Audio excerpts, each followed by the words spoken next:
Welcome, I'm Mike Murray. I'm Tony Clark. And this is Mental Health Today. Today we are going to discuss trust. We will also be discussing lies. And we'll have Truth with Tony, and ironically the reason for his lies. And also we will be featuring a new segment today called Mike's Take. All right. And all that and more here on Mental Health Today.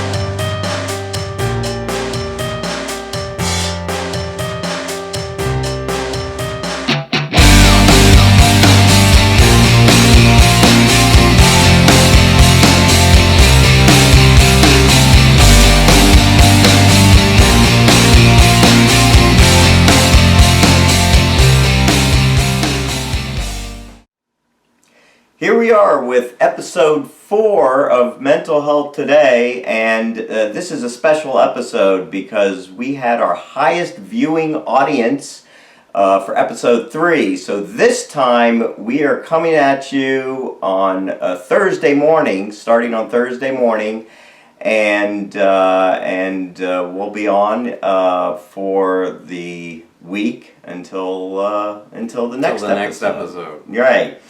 So that's great that we're starting to get an audience. Yeah, I was quite pleased with the fact I told you the little bit of promotion that I did, and I've basically been doing the promotion for this show for the first couple weeks, and based on the subject matter that we were talking about last week, I made some posts on certain websites, and it ended up getting 15 or 16 extra views based on those posts. So I was very pleased with it. Last week was a very hard episode for me. This week is no different. Yeah, and it's a developing show. I mean, we started it from the beginning, and if those of you who watch every episode, you can see the development of it. Now, in the first episode, we mentioned why we believe that you should watch us talk about mental health and mental illness issues, and why this is significant, because combined, we have 60 years of experience in the mental health system, and we're coming at it from a different way. Neither of us have degrees, neither of us are certified in any way, but we've been there, and we're educated as to the mental health system, and we can see the system from both ways. And for those of you who don't know me, I'm 41 years old. A year ago, I was homeless and no hope with life, and in and out of mental hospitals, on the brink of divorce. And in less than a year, things have turned completely around, thanks to the support group that we attend and our friendship that we had developed over time. Now, my diagnosis is I have major depression with acute suicidal phases. I also have a brain injury known as a genesis of the corpus callosum, which causes me to have problems with judgment and impulse control, which you will later hear me talk about in the lying segment. But other than that, I don't believe in better living through chemistry. That's just me. I understand a lot of people need medicines, but I don't believe in it. They have not done anything for me except keep me tied down. Okay. I argue that point, but the one thing about this show is that Tony and I have disagreements, and we'd love to have you involved in telling us the way you think, and that's kind of part of the show, is a discourse. For me, I'm 51 years old, and like Tony, I've been in the mental health system since I was 19 years old. I know for a fact that I had obsessive compulsive disorder since 2nd grade. Other than that, I never really had any major ordeals until I had a psychosis back in 1985. It was went through a very traumatic experience, and right now I'm after being diagnosed with everything from schizophrenia to bipolar disorder to severe depression. The bottom line is I now see myself as obsessive compulsive disorder and a recovering addict, recovering specifically on marijuana. And I think so far with the feedback that I've gotten for this show, people are just excited that we are the voice, and just putting a voice out there saying this is how we've recovered from our mental illness. We've both done it two very different ways. However, we both can see the benefits of each way.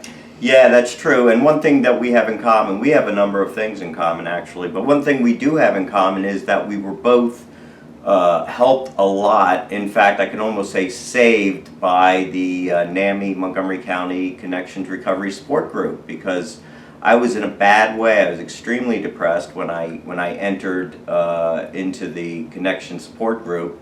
When I came in, there was one person, one facilitator there, but that person showed me the 12 principles to the NAMI support for mental illness, and those principles, we will have those for you one of these days, and they really are very helpful in helping to guide support for recovery. And I've told you that I have my own issues with NAMI. I don't agree with several of their principles of support. I think some of the principles of support need to be eliminated because they don't follow them. And so the point is, why should it be there if they're not going to follow them? However, what I do know is I found non-judgment, and I found several people that outside the group helped me get through my week. And so once I was past the point of going to those meetings to get support and realizing that I wasn't going to get the support that I needed, once I gained my self-confidence and self-esteem, I started going to try to help others. And that is my purpose for going now. People have asked me, why do I still go? I don't go for me because half the time my problems just, they're not going to be solved and nothing's going to happen, so I don't really want advice. I'd rather have one-on-one advice. Mm-hmm. So when I go to the meeting, I try to use it as when I see somebody struggling, and be like, I've been where you're at, and this is what I did to move. Yeah, and you really, I've seen Tony from the beginning. Obviously, I was facilitator back in January when Tony first started coming to NAMI, and I have seen a complete 360. We're going to talk 180. a little. 180. It's not 360. No. Yeah, 360 is getting you back where you came from. Right, 180. yeah. And I was never good at geometry. Anyway, it's a total 180, and it's interesting because we'll talk in this show about Tony's first early time at NAMI, but you really have become somebody now who can help so many others that end up coming to the support. And allow me to promote him for a second. I've attended several support groups, several 12-step recovery groups. I was in AA and NA for quite some time. I left both because of hypocritical issues that I had with both organizations. When I went to NAMI, I was expecting the exact same thing. And I ran into this man who is also a member of one of those 12-step recovery groups. Mm-hmm. And I got none of the hypocrisy that I got from those people. I got none of that from you. Mm-hmm. This man did not judge me. He did not, make those past judgments and just, kick me to the curb. He saw something in me, he pointed it out, and he pointed me in a direction to basically turn my life around. I had to take those steps, but he pointed it out. Yeah, and I've got something to talk about when it comes to being non-judgmental, and that's in Mike's Take, and that's coming up next. Guilty of communication crimes. Was it just a binge or was I blind? Now that I've come to have better confidence and self-esteem, I'm realizing something that I lost when I went to college. I lost the fact that I forgot who my audience was. You see, I was an actor in high school. I used to love to act on stage. And in my own life, I also liked to act. It didn't mean I was lying to people. I mean, I would literally lie to people about, say, smoking pot or something like that. It just meant that I was acting a certain way based on the person who was in front of me. For example, if you have someone who's very uptight, very formal, you're probably not going to go up to them and go, "Hey, lighten up." Oh, I take that back. John Riggins said that to Sandra Day O'Connor, and he actually got a lot of fame for it.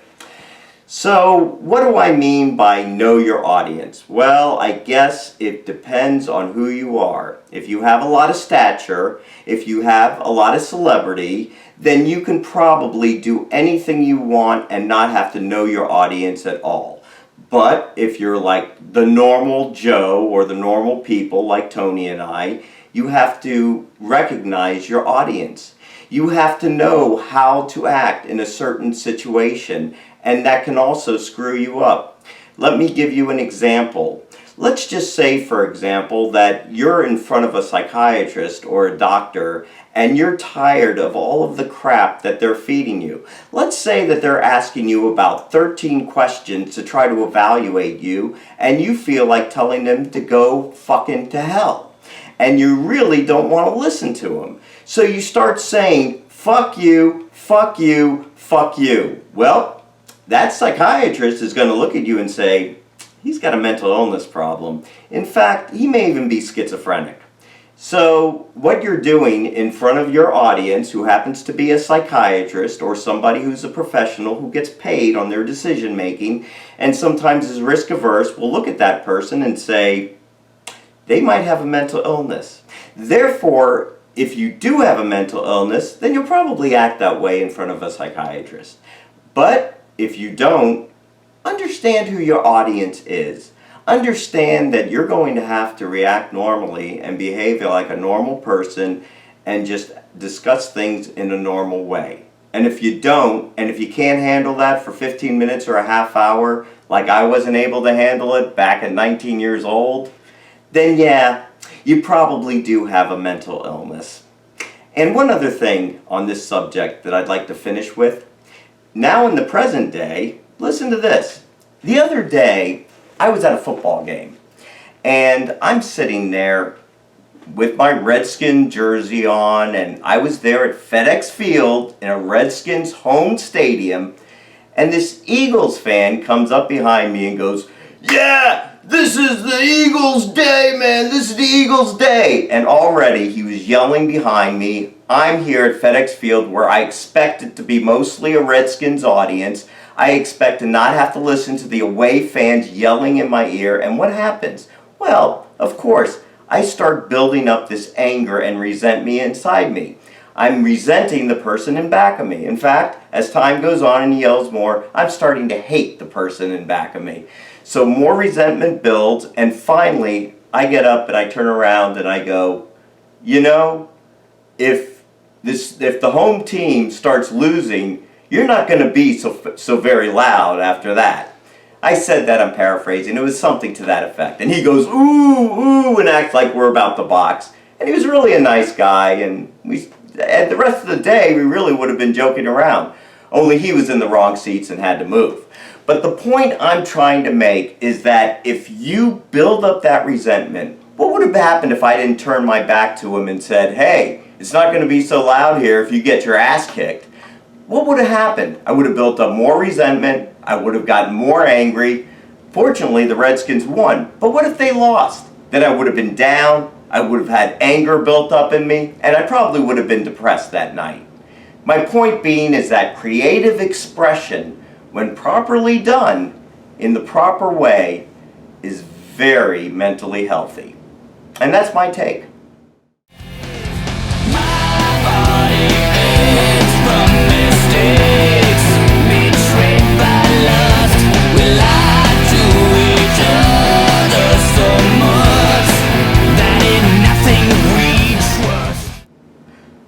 Hope you enjoyed enjoyed Mike's take, and now we're going to discuss the issue of trust, and a very key issue when you talk about mental health, because paranoia is a lack of trust, right? And that's a mental illness. Is that? Can we be honest about that? Yeah, it's really, trust is a really weird thing for me because trust is extremely fragile, and once you violate somebody's trust, it's almost impossible to get it back. We're like elephants; we never forget. At least I don't. Mm-hmm. And that was a big part of my marriage falling apart. And when it got better was when I let go of everything from the past and said, all right, now I'm just going to give you a reason to trust. I'm going to give you trust until you give me a reason not to trust you. Mm-hmm. That seems to have worked a lot better. Mm-hmm. And with me and my personal experience with trust, a lot of people don't trust me because for years I would lie and I would make up these elaborate stories for several reasons, which I'll get into in Truth with Tony. But trust ends up being this thing where I haven't trusted, I think I've only trusted like 3 people in my life. And it's all based on the pranks that were played on me and the beatings that I've received in schools and stuff like that. I've never trusted anybody based on those things. I think I mentioned last week, he invited me to the Nationals game against the Dodgers last week where they got eliminated. And You had to bring that up. when you called me this morning, or when you called me that morning and said, I got good news for you, I got a ticket, I immediately was like, you better not be kidding. Mm-hmm. You know, and it had nothing to do with you. It had to do with my previous experiences of not being able to trust anybody because people were constantly playing pranks and jokes on me. You know, I know what that's like. I have, I every time I go up to Pittsburgh, I have these cousins, and they're great. I love them to death. But they would always try to, you know, say something, or, you know, try to, you know, fool you about something, and it's kind of like, you know, I've always been so gullible in the past. I just trusted people. It's like, oh my God, really? And it's like, no, or something like that, and you just feel like stupid.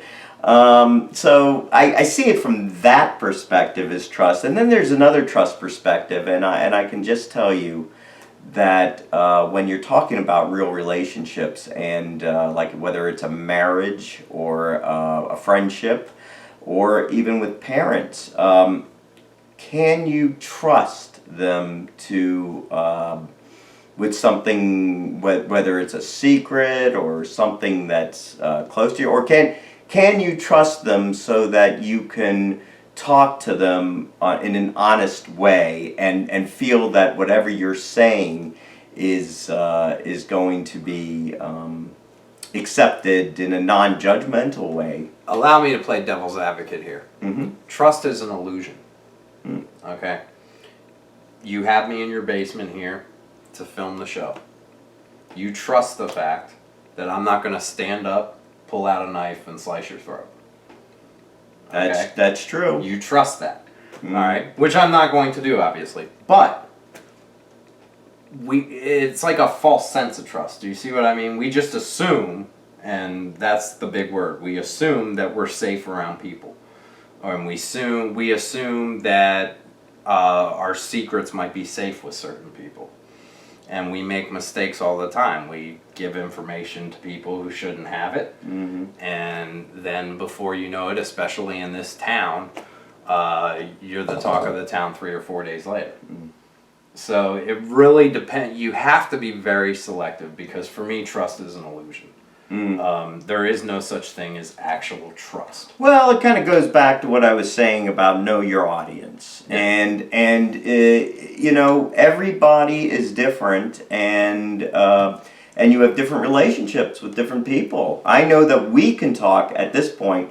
We can talk about anything that's on our mind, and be able to not only be able to say it, but be able to respond any way we want. Well, so there's that trust that that I don't care what I'm telling you. But because- that's also because I've gotten a respect from you and a non-judgment thing from you that I never got from people in AA or NA, or even some of the people at the support group for that matter.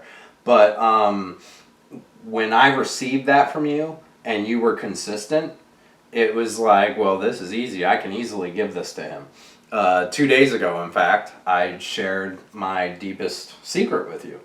And there was no hesitation behind it. Right. I told you exactly what it was. I wasn't expecting him to, judge me or anything like that. And he just said, okay. And, and I made clear to him, I was like, I don't want this in the book. I Right. don't want this on the show. Right. But I just want to share it with you. Yeah. And it was because we have a bond, and I also consider him my closest friend. And there's certain things, in my opinion, that my closest friend needs to know about me. And I'm fortunate yet, though, that I have not had to give you one of those calls that I did to my friends years ago, where it was like 3 o'clock in the morning and I'm locked in the garage Yeah, and I'm ready yeah. to kill myself. No, let's I not- haven't had to make that phone call. Yeah. But I would be comfortable making that phone call to you. Yeah, and I went through something recently where I was going through a tough time with something, and I called you up because Yeah. it's just, hey, it's a lousy day, and I thought I'd give you a call and say, this sucks and this is what's going on, and you're sort of like, all right. I mean, sometimes you just need someone to talk to, and it amazes me that I've talked to a couple people who actually have therapists. They're in a confidential room. Nobody is going to know anything because they're legally bound, the therapist or whoever it is, to not reveal a secret, and they can't say like their innermost thoughts or feel comfortable with that person. I'd also like to point out that one of the good things about having people like Mike and a few of the other people from my support group that I talk to outside the group is that when I talk to them, it doesn't cost me any money. I don't have to pay a therapist. Absolutely. And the person I'm talking to, 9 times out of 10 will be like, man, I just went through that. Perfect example, 2 nights ago, I was ready to sleep. I hadn't slept in a few days. I'm ready to pass out. And I'm laying in bed. It's about midnight, and I can't fall asleep. My mind is racing 10,000 miles an hour. I can't stop obsessing. I had one thought, and that one thought turned into 25,000 thoughts within an hour. So I couldn't keep track of anything. I felt like I was having a breakdown. I honestly did. My wife was asleep.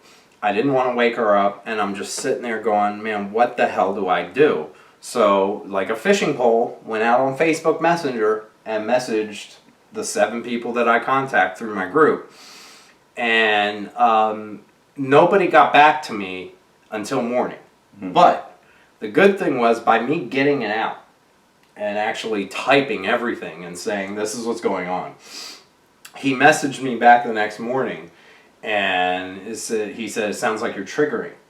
And I was like, yeah, it sounded like I was triggering too. I mean, I was losing my mind. I didn't get to bed till almost 5 a.m. that night because my brain wouldn't stop. Yeah. And in those moments, I don't care if I have to wake somebody up at 3 o'clock in the morning. Had it gotten that bad to the point where I was suicidal, I would have just called you.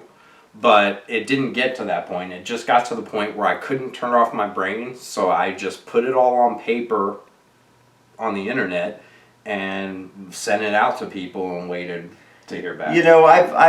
I've had that. Everybody's had that where your mind is racing, or you've got your at night and you can't fall asleep, and I've been in situations where I freaked out that I couldn't fall asleep, and I'm like, it's not that I can't fall asleep, it's like I'm freaking out that I can't fall asleep, and now I kind of come to the point where when my mind starts racing like that, I sit back like I'm watching a television show and just watch it race. And eventually it races out. But my point with you with the trust thing was that, and I was trying to explain to the viewers, is that our relationship has been built. We got the walls up. Yep. It's been proven that we help each other. Yep. And so there's a comfortability there. Yeah. And vented to him in the car the other night over something that was going on in my life. And I said, you know, I really don't need advice because I've already made my decision. I just need to vent. Yeah. You know, Yeah. and a lot of the times you've done that with me too. And I was laughing. We both learned from this show as well. For instance, there was an incident the other day where you didn't want to get out of bed. You want to tell them about that? Yes, there was. There was an incident where I didn't want to get out of bed. And what happened? Well, don't you? I'm 51. I can't remember anything anymore. But we had talked about it in a previous episode that I was like, I have no interest in helping someone who doesn't get out of bed. Oh, that's And right. You That's were right. laying in bed. I was laying in bed and I had to do something. And I was sitting there and I just felt like I couldn't do anything, but I got out and I did what I had to do. I had to clean the bathroom and clean the cat litter. And once I did it, it was that first feeling of accomplishment that, oh, I did something and I was able to move on with the day. In other words, I'm not helpless. I could actually do something. And just the simple act of those two things made you feel better. Exactly. So that's why I've always said there's no excuse for not getting out of bed. Absolutely, that's absolutely true. But I think the other point that you make, and I think we're going to continue to make this on this show, is about how a support system, and this is why we call this show a support system, is because it helps save money. Not everybody has the money to afford going to a psychologist every week, or the money for expensive medication, or the money to go into treatment for long term in a hospital, or the money for a number of things that can be costly when it comes to health care and mental health care. And I don't want to get into a debate over it, but I do want to share with the viewers my reasonings for not believing in better living through chemistry. And because it's not all about money. For me, other mentally ill people understand me better than a doctor. You know, I've never had a positive experience with a doctor. I've never had a positive experience with a therapist. Now, again, people may argue and say, well, maybe you weren't ready. Even when I went on lithium a year ago, and I was not comfortable with what it was doing, and I said, okay, well, I need to create a baseline. So I stopped taking it. I created my baseline. I felt better because we were involved in several different projects and I'm really busy. As long as I stay busy, you know, I'm going to have good and bad days whether I'm on medicine or not. And that's the way I look at it. And so, and if you really look at it from the grand scheme of things, I'm minorly mentally ill. You know, in the grand scheme of things, Aren't we all? When you see the bigger picture, I'm minorly mentally ill. So I chose to say, okay, this is how I'm going to do it. I'm going to do it not by myself, but I'm going to find a support group. I'm going to make some friends, and I'm going to utilize those friends. And it has worked for me so far, and until it stops working, I'm not going to mess with it. You bring up a good point. Let's get back to what we're talking about, trust. So do you trust a psychiatrist, or do you trust a therapist, or do you trust these professionals who can help you? No. Okay. However, that being said, when I do need help, I go to the 6th floor of Montgomery General Hospital. I trust the staff there. Okay. And I trust the staff and the doctors there to tell me what my next step should be. Okay. After I went 9 years without being in the hospital, when I went in, the doctor didn't even make me feel bad. I was in every other week for years. And then in 2003, left, didn't come back. Okay. 9 years later, I had my first hospitalization. And when I went in, Dr. Bell actually looked at me and she goes, we'll get you a tune-up and get you out of here. You know, there was no making me feel bad for being there. Yeah. There's a counselor that does the day program there on the other side for the partial hospitalization program, and he saw me get off the elevator for my first NAMI meeting, in fact. He was walking someone downstairs from the other side, and he stopped me and he goes, see this guy? And he introduced me to the patient, and he goes, this guy knows what to do when he has a mental relapse. Yeah. And it made me feel so good because it was like, wow, even one of their staff members knows that I'm trying to stay out of the hospital. And nobody at Montgomery General has ever made me feel bad for having to go back to get help. Yeah, I don't mean to be so formal, but it's MedStar It's always Montgomery Medical Center. It's always yeah. Montgomery General to me. I know everybody So, calls it that. okay. But one last point that I just want to make before we move on is the importance I think right now that we're saying about trusting the professionals that you're with. I like the professionals that I'm with. I trust them primarily because I can see working with them that they're non-judgmental. Well, they're judgmental in a particular way. They can, in a diagnostic way, but generally non-judgmental and very reasonable. And we can move on more. We'll talk more about professionals and I know there's a segment down the road I'd like to talk about the difference between psychologists and social workers, licensed clinical social workers. There's all sorts of different themes in mental health. And our next one is going to be about lies. And lies and the liars that tell them. Or what was that book by Al Franken, Lies and the Lying Liars? I can't remember. You don't read. Okay. All right. We'll be back with the next segment. Tell me lies, tell me sweet little lies. Tell me lies, tell me lies. Welcome back to Mental Health Today. We are going to talk about lies. Lies. They're lies. Is that what Donald Trump always says? Lies. My mom said she's really looking forward to this episode, but sorry, Mom, you're going to be very disappointed. Uh-oh. That's not good. No, but she, I put my family through the ringer as a kid. And basically, and I'll get into all the reasons that I lied in Truth with Tony, but I've basically been lying since I was 12 years old. Okay. And someone when I was younger, one of my favorite uncles, told me if I was going to dream big. Mm-hmm. So I took that literally now with this project and the books we're working on. Yeah. But I also took it literally in the sense, well, if I'm going to lie, I might as well lie big. None of this little white lie crap. Yeah. A lot of the lies I would tell, especially as I got older, 16, 17, and into young adulthood, a lot of the lies I would tell would last months.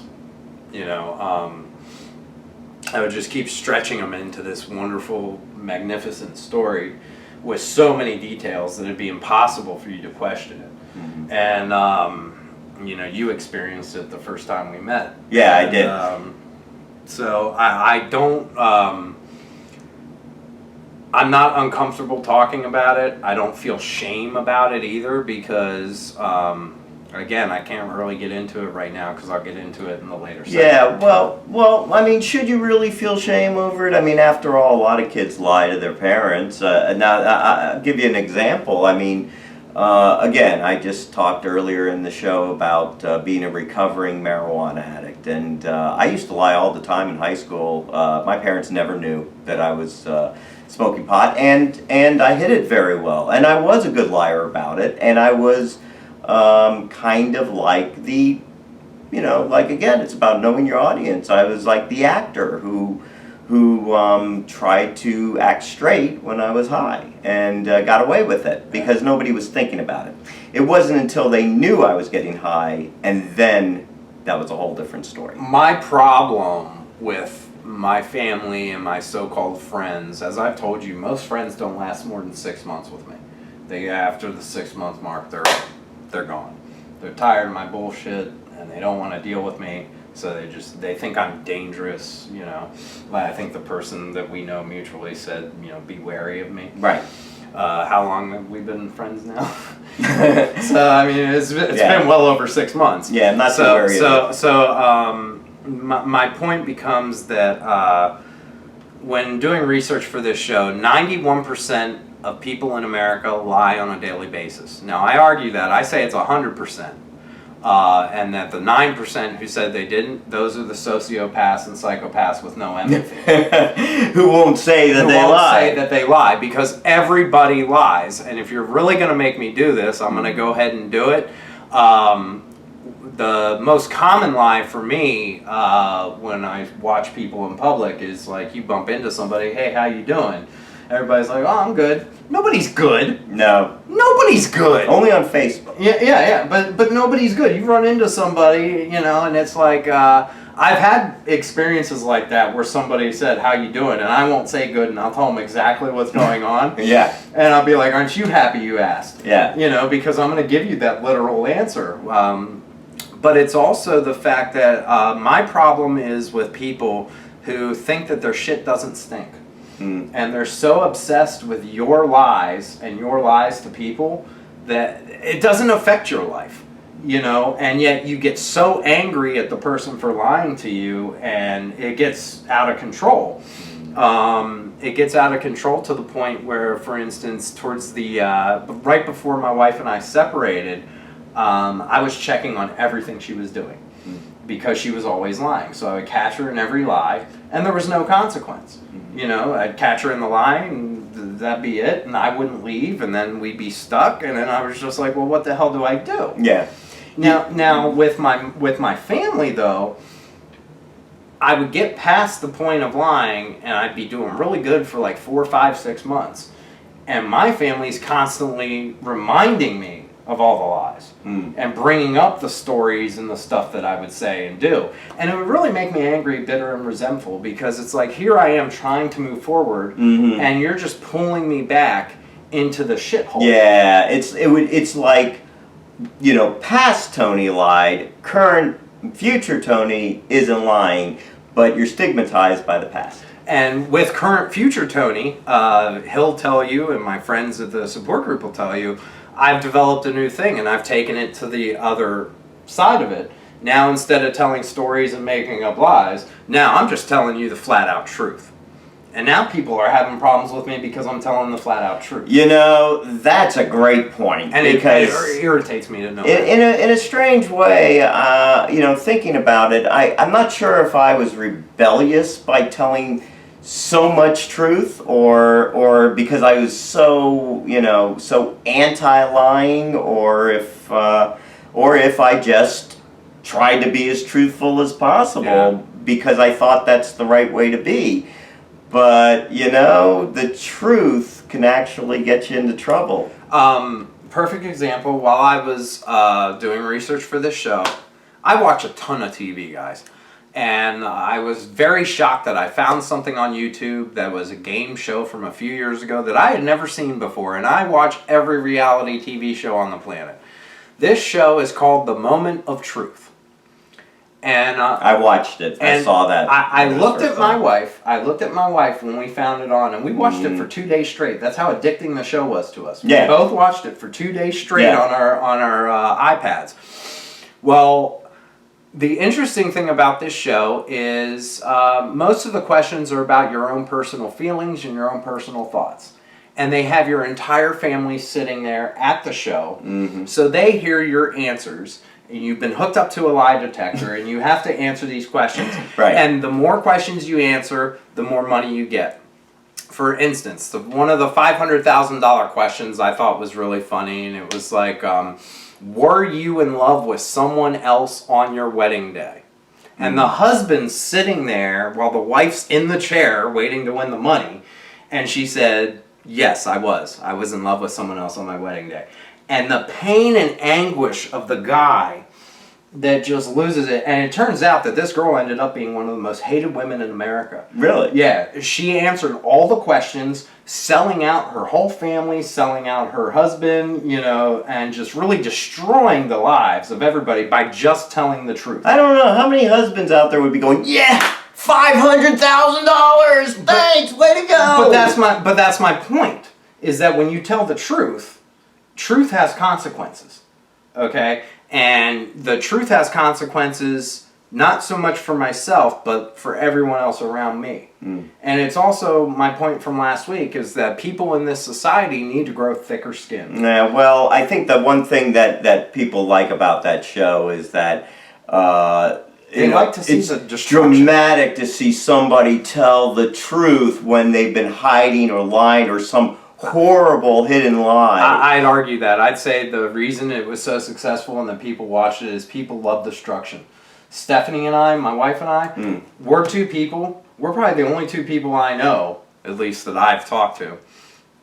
Most people will slow down when there's a car accident, just to see if they can see anything. Yeah. We flat out hit the brakes to see if there's any bones on there. Oh yeah. Those are the kind of that's how I've always felt different. Yeah. Well, it's the same thing. When I watch those shows, one of the things that I will tell you that is enjoyable for me.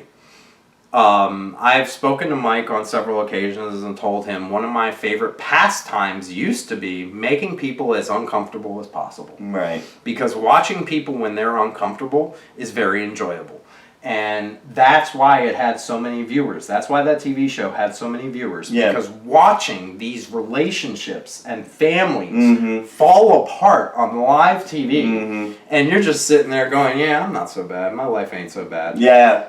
That's tabloid. Yeah, tabloid. It's tabloid. And that's why tabloids have become so popular. And look at Jerry Springer, And that's why reality TV is being so popular. And let's move into that for a second. Sure. Reality TV.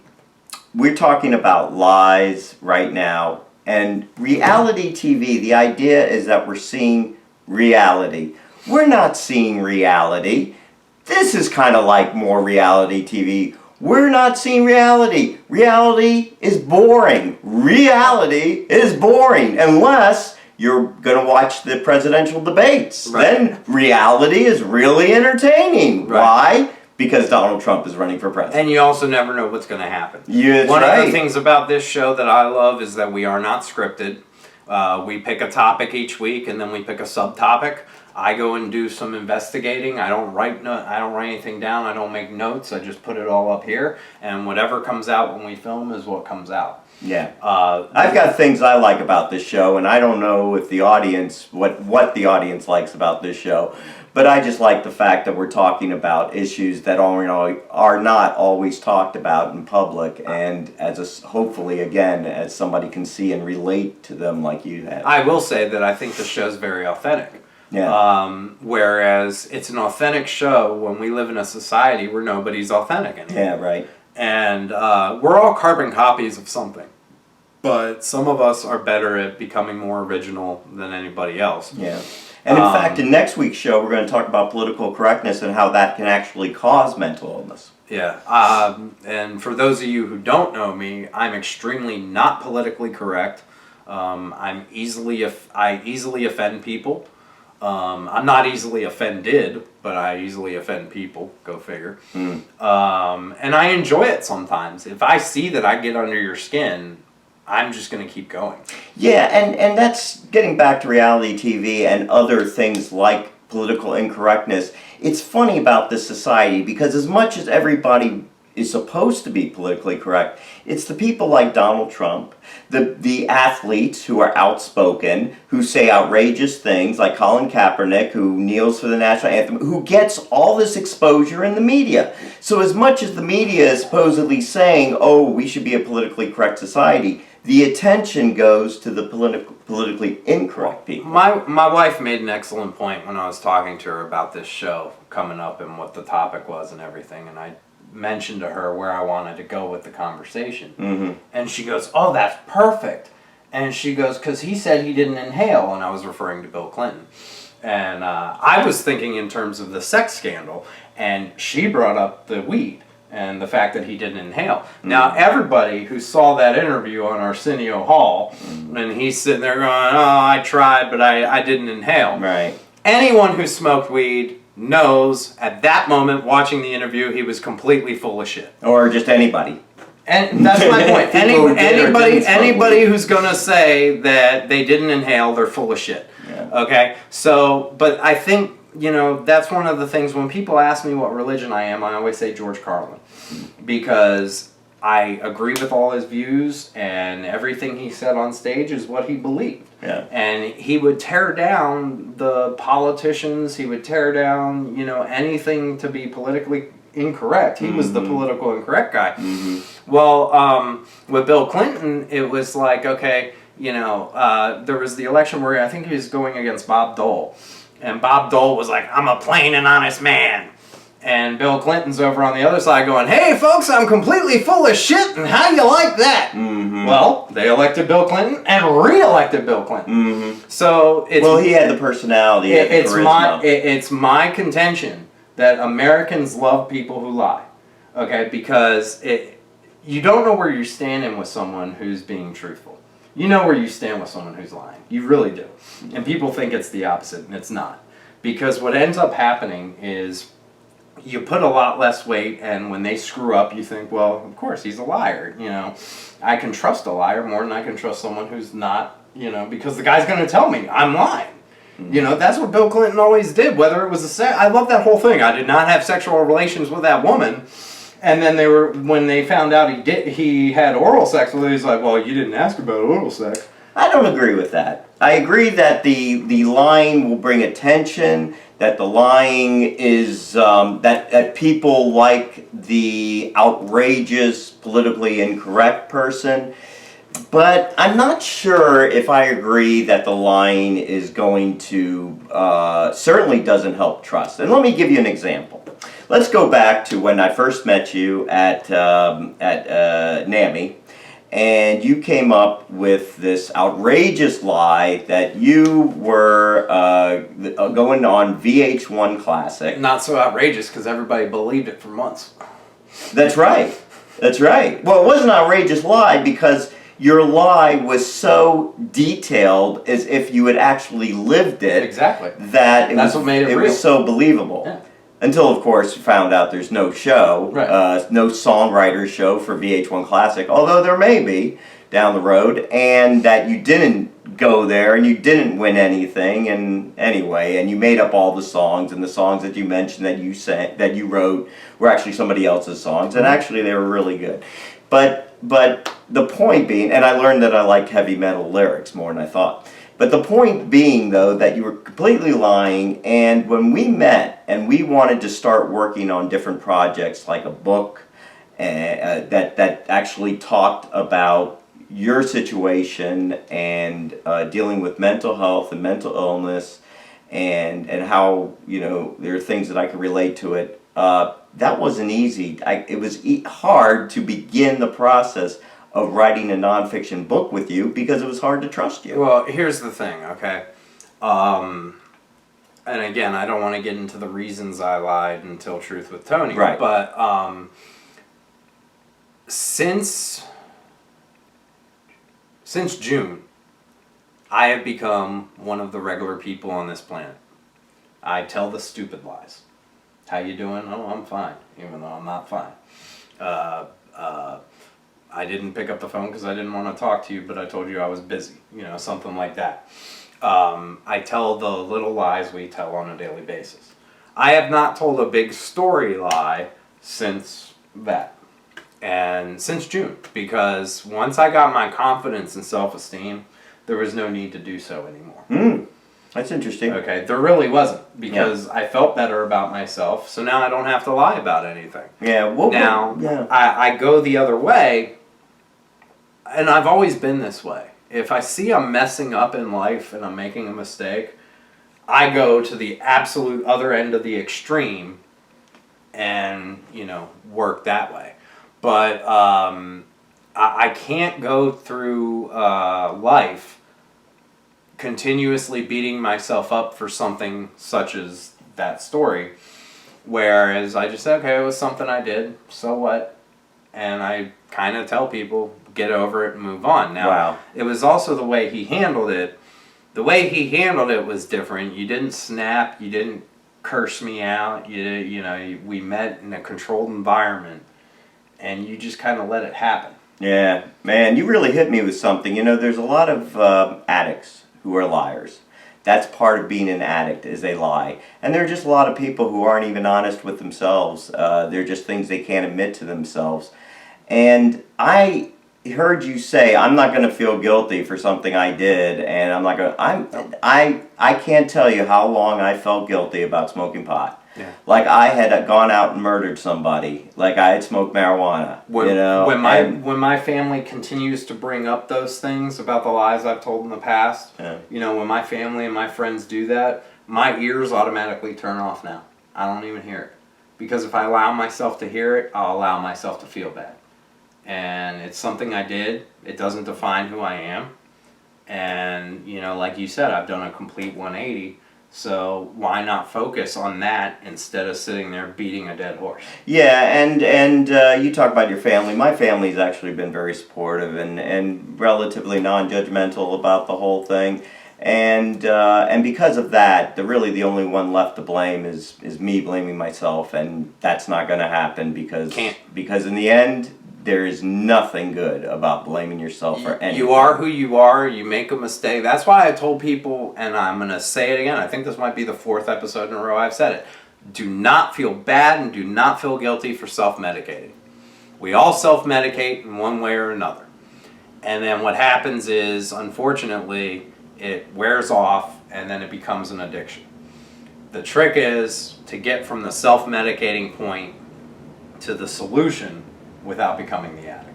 Principle number 8 in NAMI Montgomery County's Connections Recovery Support Group, which is we forgive ourselves and reject guilt. It's one of my favorite principles. See, I always thought it was we reject shame and guilt. Well, shame and guilt. Yeah. That go hand in hand.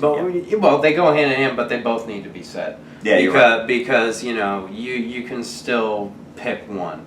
And that goes along with the, forgiving yourself goes along the lines of, get it, like I talked about last week, get out of bed. I don't want to hear excuses. I don't want to hear BS. Just get out of bed. No lie. No lie. Just get out of bed. All right. And and once you did that, you felt better. Mm-hmm. So, because you accomplished something, and then it just went from there. You got to just, really, it is. It's, if you're really depressed, and I have been really depressed, where you can't get out of bed, you got to get up and just do one thing. Just to show that you exist, that you're human, that you can do something. I would like to bring up a few names, okay?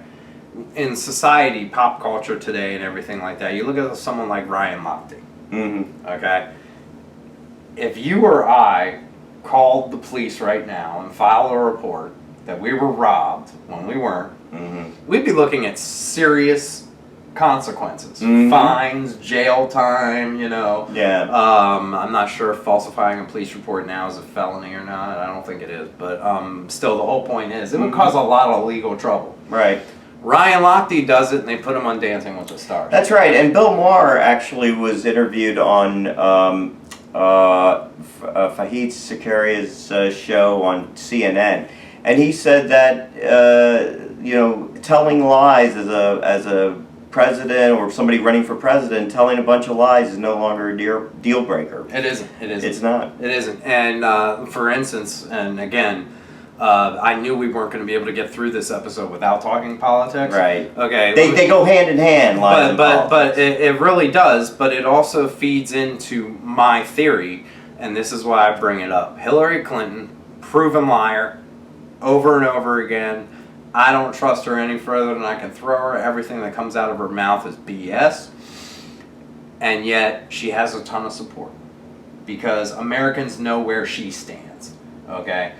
They know she's full of crap. Well, they know, but... The same thing could be said about Donald Trump. I'm getting to that. Oh, okay. When you get to someone with like Donald Trump is more like me. He's the truth speaker. He's the one that's going to tell you exactly the truth. The best moment in the last debate was when she was like, well, thank God you're not in charge of the law. And he goes, because you'd be in jail. And the whole place went, yeah! That's right. And it was exact. But the whole point is like, take someone who is brutally honest and to the point where he's going to call this person out for lying and show all her lies. And yet he's struggling to stay into the election, whereas the person who's telling all the lies and getting in all the trouble with the lies is pulling away. That is interesting, but the other thing about that is he really telling the truth, or is he just saying what's on the top of his head? He's selling because he's telling the truth because he's selling her out, and you know it's a tactic, and I understand the tactic because I have a few people in my life that actually do this. When you catch them in their lie, they just throw back at you things you've lied to them about, which is such a weak, immature argument. It's like, oh, I've always preached ownership. yeah, You know, I own what I've done. I've owned the lies that I've told. If you're still in my life, I'm grateful for you. If you're not, I don't need you. That is true. Yeah. That is the truth. Now, people are going to have that, oh my God, I can't believe he said he doesn't need you. You know, he doesn't need this person in his life. But I don't. There's only 2 people in my life right now who make me feel bad for being me, and I'm taking steps to.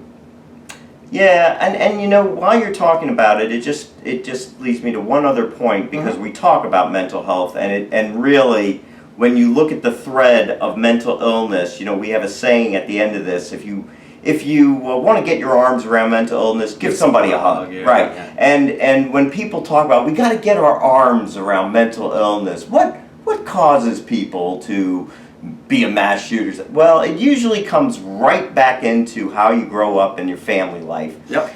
And I wonder how many lies are within that family unit. How many people are lying to each other within that Or lying to context? themselves too. And lying to themselves. And I think that it's a number of people. You know, nobody wants their family business out. If you notice, I was watching an interview with John Bon Jovi recently, and he goes, if you notice, nobody knows a damn thing about my kids. Mm-hmm. He goes, because I know how to keep them out not being on TV. You know, he goes, I took steps so their life is shielded. The only news for many of his kids was when his daughter overdosed on heroin for 2 years ago, and it was only on the news for like one night. So there are people who know how to protect themselves and be more of a private person. Now, because of how outgoing I am, I'm going to be out there. I'm going to be like, you know, if I ever make it, I'm going to be like, yeah, I'm going to be running for people to sign autographs. Well, you don't have kids. But thank God. Neither do I. But I think that when you talk about the family dynamics, you know, like I said, the family doesn't want their shit out there. And that's where a lot of the problems happen with me. Is family and friends will tell me, well, you can't use my name in the book, or you can't do this and you can't do that, because everyone's trying to protect themselves. And I really have a problem with that, because there are people in my life who are worse people than I am. You know, they've done a lot worse than I have. And they want to keep that stuff secret. And that's fine, but if you're going to do that, you can't come to me and say you have a problem with the lies I'm telling. Okay? I haven't told a big lie since June. And like I said, I've told the little ones. Everyone on this planet lies on a daily basis. I don't care who you are. And even if it's something as simple as, like I said, you didn't pick up the phone and you just make up a lie that you weren't near your phone even though you were. You know, something as simple as that. We classify lies. We say, well, that's a little white lie. Well, I'm sorry. A lie is a lie. There is no white lie. There is no big lie. There is no small lie. It's just a lie. Yeah, and one other thing. I keep on saying one other thing. We are going to have to end this segment, but the one thing that what I got out of you with your huge lie and your very detailed lie is that you had a great imagination. Yeah. And that you had great ideas for fictional stories. And I didn't know that. And creative stories that we're going to be working on down the future. And you didn't, and the school system didn't quite recognize that, and they didn't see your creativity, because sometimes we don't look at creativity as being right up there with math and English and spelling and grammar. Creativity is a big part of being smart. I've been making up stories since I was a little kid, and most of the time I don't tell people about those stories. They're just in my head. 4 years before I met this guy, I came up with a love story, and I made a love story up in my head to satisfy the intimacy that I was not getting at home, to satisfy my brain that I was going to have some intimacy with these two characters in my head. And I called it The Life of a Lighter, and it turned into this big romantic love story. Well, after we agreed to work on the biography of myself on the book, and then I sat you down and I said, well, I have this idea, and I told you about the idea. Well, only a few months have gone by. We have the legitimate story idea. It's turned into a different story completely, a very interesting story about a serial killer, and it's turned into 3 books instead of 1. Mm-hmm. When you're dealing with imagination, anything's possible, especially if you have someone who's creative like yourself or me. You know, we could make a story about anything. Yeah. And I think that once I realized that I could use my tool for lying as a tool for creativity to make up stories to publish and be an author, then it was like, you know, well, if I've spent all these years lying, I might as well get paid for it. Right? And so making up stories can still be beneficial. You just took me another direction. How many people are creative and think these things, and they don't look at it, though, as saying they're creative, they're making stuff up, but they look at it as something real? Yeah, that goes into other mental illnesses that I don't have experience with. And some people do. You know, with whether it's psychosis or schizophrenia. Mm-hmm. For instance, until I went to NAMI, schizophrenia people scared the hell out of me. And now I'm very close with 2 people that have been diagnosed with schizophrenia. And I don't see them as a threat. I'm not scared of them.